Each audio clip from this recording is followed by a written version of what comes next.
Coming directly after the war arc, Vinland Saga slave arc is one of the most jarring tonal shifts in any recent popular anime or manga. Putting the swords down and starting a more boots to the ground, character-driven storyboard, the slave arc really makes you feel immersed with natural beauty and the joy that can come from a simpler, hardworking life. And today, I'm gonna be going over this arc in its entirety right in this very video. Enjoy. We're then immediately cut to a group of slaves on a ship where a sickly woman is barbarically thrown off the boat by two men. A man we later know named Einar cries out about the injustice, but he's quickly told to pipe down if he knows what's good for him. Being new to the trade himself, he very quickly realizes that slaves are no different than that of cows or pigs in the eyes of their owners. Einar is then seen being auctioned off as a slave, where a master takes a romantic interest in him, before asking if they had any slaves cuter. He then escapes, but quickly realizes this is harder than he thought, getting caught and reprimanded rather soon after. Einar also quickly loses hope, figuring it's much better to just suck it up and be the best slave he can than having a life on the run in a foreign nation. He's then auctioned off again to leave, but he makes it clear he's only looking for a certain slave, not a worker. He then eventually is bought in by a slave master named Kettle and taken to a farm in Jutland, Denmark. Once he arrives, he's told he will work to chop down trees in a nearby forest so Kettle may grow another wheat farm, with help from another slave named Thorfinn, who'd grown quite a bit since the last time we've seen him. He then tells them that he's basically giving them the forest, telling them that they can plant their own harvest and he'll buy it at a proper rate, saying that in 3 years' time they could be free of slavery if they work diligently. Hearing this, Einar is jumped with joy, as this is vastly, and I mean vastly, more considerate than any slave master of the time period. Despite being told to rest for the day and shadow Thorfinn, Einar immediately pitches to start hacking away at the large lot. They are then brought food by much less nice, mean-spirited slave masters who give them very poor rations, especially in comparison to the amount of work they're doing. This leaves a poor taste in Einar's mouth, who isn't quite yet accustomed to living as a slave, where later that day he tries to tell the much nicer Kettle about his experience with his men. But instead of complaining, he gets awestruck by a beautiful woman and then quickly changes his mind about his feelings of his surroundings. Kettle is actually seen working in the field himself too, where he is less than impressed with his son Olimar's work and attitude. While he's soon to inherit his father's big gracious farm, he's completely disinterested and wants to be a warrior instead. Later that night, Einar calls him foolish for wanting to be a warrior, saying that warriors were all beasts. He then explains how when a child, English warriors had come and burned his village to the ground, then later being pillaged yet again by the Danes. We then see Olimar in a room with a young peasant girl, where he claims he can't wait to use his sword to prove himself to King Canute and fight for the English. The girl then asks if she can do the you-know-what with him, where he quickly realizes she's only with him in hopes to have a child and one day inherit his farm. He then rides out on horse into the fields, where he is heckled by two drunken peasants. He then tests one of the men to a duel, but is swiftly apprehended. Olimar then starts crying, so as ways to cheer him up, the men then say all he needs is a confidence booster, where killing one of his slave men would be a perfect way to do so. Thorfinn is then seen having a very bad nightmare as he attempts to sleep. We then see Einar have an encounter with the girl he'd previously admired, who we learn is named Arnheid, where she calls him handsome, also telling him that she is a slave just like himself. Einar and Thorfinn are then commissioned by two higher up men and are lured into fighting Olimar. While Einar is fending off from Olimar, Thorfinn volunteers to take his place, where another man starts slicing at him, but Thorfinn isn't scared. He says he no longer fears death, and in all the days he's been alive, not one good thing has ever happened, then getting the top of his ear minced off before a man named Snake comes and breaks everything up. He also throws a fist at Thorfinn, which he reflexively flinches at, then saying that obviously his body does in fact fear death. The next day, due to injury, Thorfinn and Einar are told that they don't have to work, but both still do anyways, where Einar asks Thorfinn if he'd ever been to war. Saying yes, he then asks how many people he killed, where Thorfinn quite literally can't remember, due to how many it's now been. Hating war, Einar despises this, and later that night goes to strangle Thorfinn, but doesn't, as he sees he's having a bad nightmare again. We then hear that Canute's transition into king after his father's death wasn't as smooth as one thought, with England going back into war with Denmark and Canute having to share the throne with another king named Ethelred. We then see the current state of Mercia, where heads are being put on spears and homes pillaged, much to the dismay of Canute, who wants to calm down the war. Canute then speaks with Floki about current affairs, where he is interrupted by an angry Thorkel telling the prince off for stopping him a battle. He then tells Canute that war is unavoidable and that he's doing nobody any good by not maneuvering his people accordingly. Canute then meets with a man offering a deal of jewels to call out his forces in Mercia, but he declines. Instead, striking up a deal that if he helps in killing the other king Ethelred, he will retract from Mercia. The man, who has close ties to Ethelred, initially declines, but Canute then intimidates intimidates him into agreeing after showing just how powerful he is. King Ethelred then dies soon after, where his son takes the throne, but he too gets killed by Canute, where he then gets crowned ultimate king of England without having to share the throne. We then defer back to Denmark, where Thorfinn and Einar, hard at work, realize that they need a horse in order to properly do some of the labor. Eventually, an old brittle man named Sverkel agrees to lend them one as long as they pay their due and work to earn it. After receiving the horse, Thorfinn tells Einar that growing up in battle, he never tended to fields before and didn't know anything about growing plants, but is reassured by Einar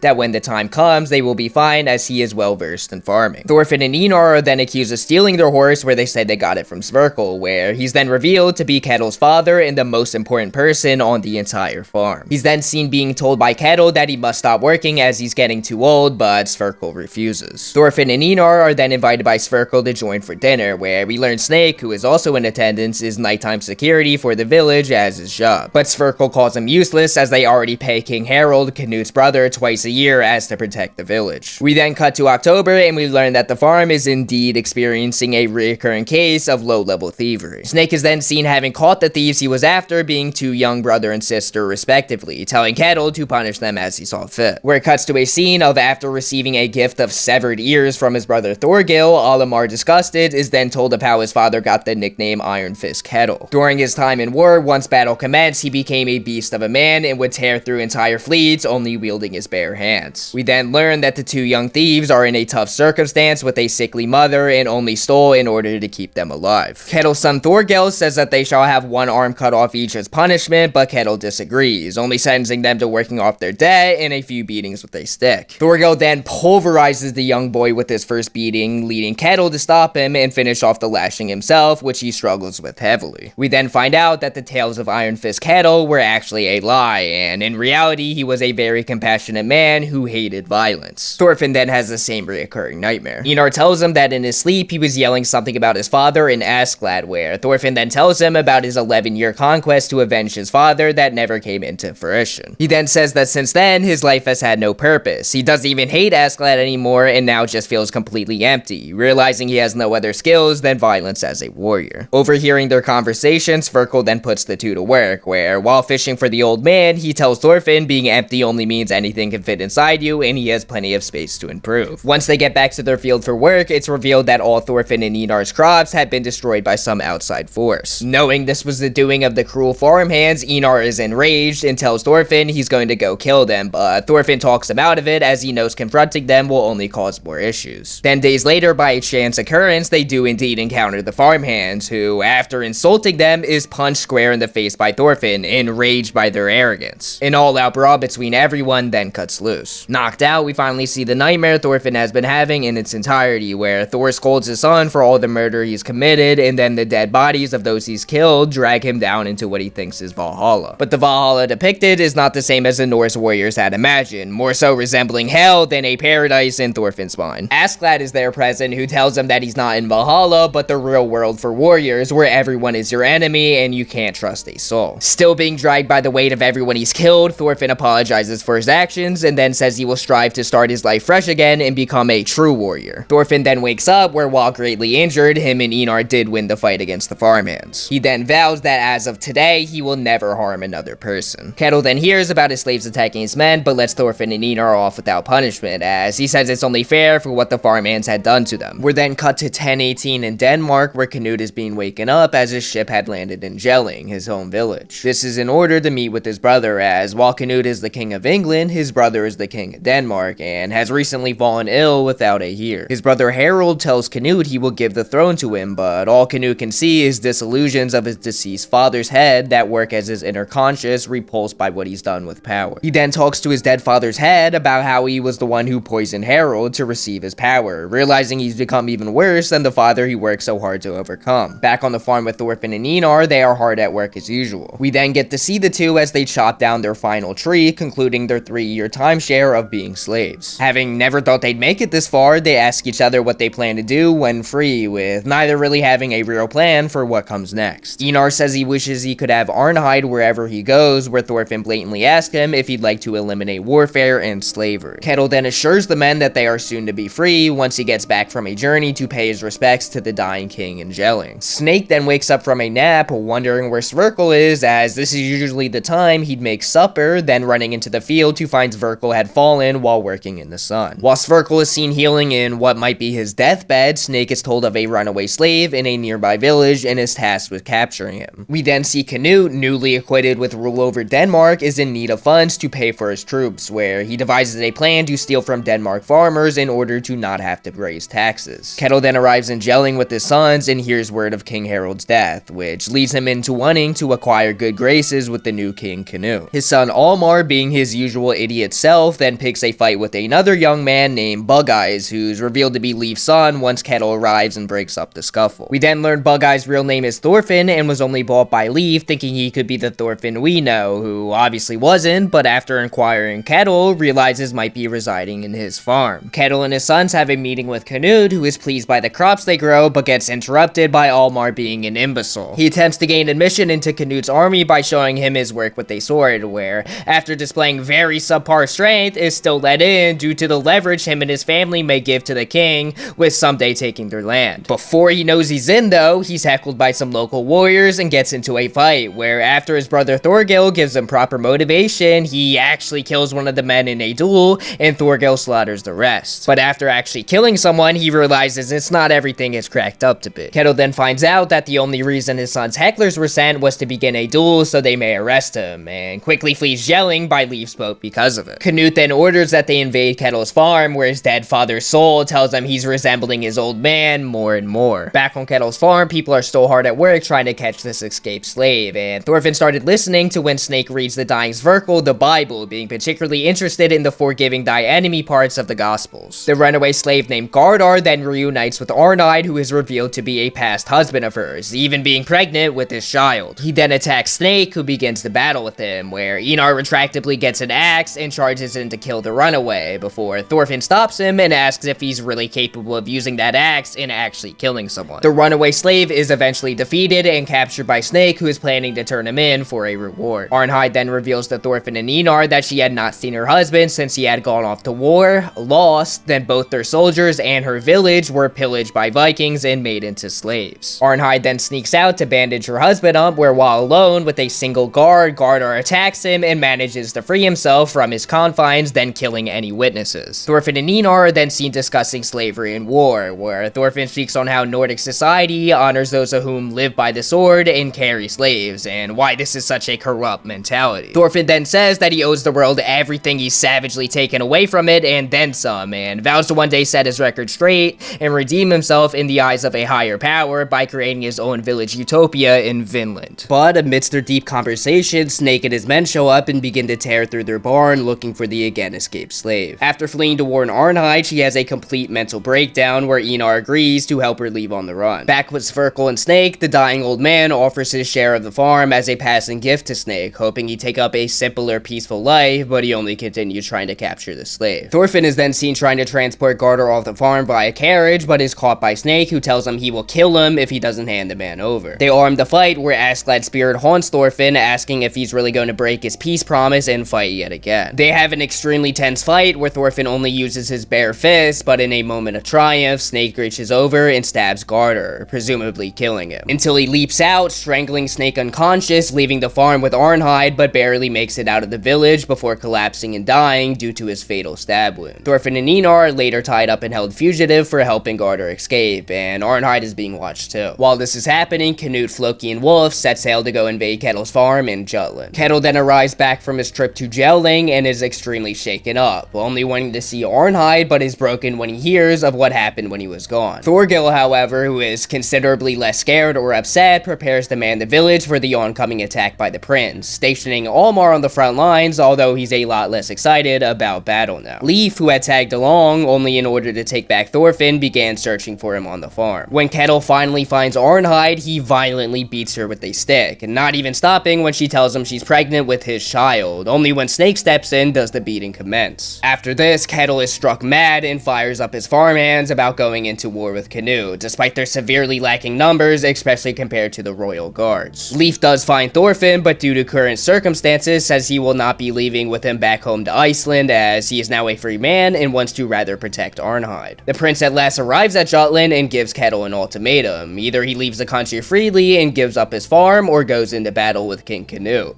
He is given less than 24 hours to make this decision. Scoping out their competition, Snake realizes the king's manned with warriors of the Joms Vikings, and they don't stand a chance. But despite this, Kettle still persists on going into war, and Snake goes along with him as he says the pay is due for all Kettle has done for him through the years, despite knowing this fight will ultimately be futile. He then tells the other farmhands that the prophecies of Iron Fist Kettle are stories of another man, who this Kettle only pirated as he has the same name, and in reality has no military experience at all. The battle then starts where Thorfinn, Einar, and Arnheid quickly flee by horse and carriage to try and escape the battle. Unsurprisingly, Kettle's troops are pulverized and they retreat quickly after, against the word of Kettle, who tells them to keep fighting. He then grabs one of his slaves and asks why he is still retreating despite Kettle saying otherwise, where the slave explains to him Kettle is in fact a slave to the king himself, and is pretty clearly going to be killed for opposing him, so therefore he holds no more power over him. He says everyone is a slave to those of whom are stronger, where Kettle, internalizing his words, is taken unconscious by Canute's soldiers. As this is happening, Thorgil sneaks up on the king and the two begin to duel, but a guard of the king quickly takes him aback and he's forced to flee. Back with Thorfinn and Einar, Arnheid awakes and asks where they are going, where the men inform her that they don't yet know, but somewhere away from the ongoing battle. Arnheid then says that she knows where she is going, a place without slaves and a place without war, soon after letting herself die in the carriage, reuniting with her family in the afterlife. Snake then finds Kettle's unconscious body and carries him until he catches up with Thorfinn and Einar. But Einar is infuriated to see Kettle, the root of all Arnheid's problems, and motions to fight until Thorfinn blocks him, attempting to not make matters worse. Where shockingly, Einar punches Thorfinn square in the face, only leaving Thorfinn no other choice but to hit him back and render him immobile. While on the ground, Thorfinn tells him that his anger will only lead to more pain and more death, so he ought to act proper. He then speaks on Vinland and that they will all one day live there in eternal worldly bliss away from the troubles of their daily life. Einar then and there agrees that in Arnheid's memory they shall together form a divinely peaceful nation in Vinland. Meanwhile, Canute, drastically beating Kettle, issues a second chance to surrender, even with barely any of Kettle's men still living. Initially, Thorgil is given the decision as Kettle is in no shape to decide himself, where not wanting to budge at all, says he only wishes to continue on in battle. That is, until the technical real heir to the throne Almar steps up and after exchanging hard on the ways of battle, after experiencing it firsthand, says they shall surrender. This angers Thorgil. Now with Arnheid dead, Thorfinn has no reason to stay any longer and initially packs up to leave with Leif, but at the last second,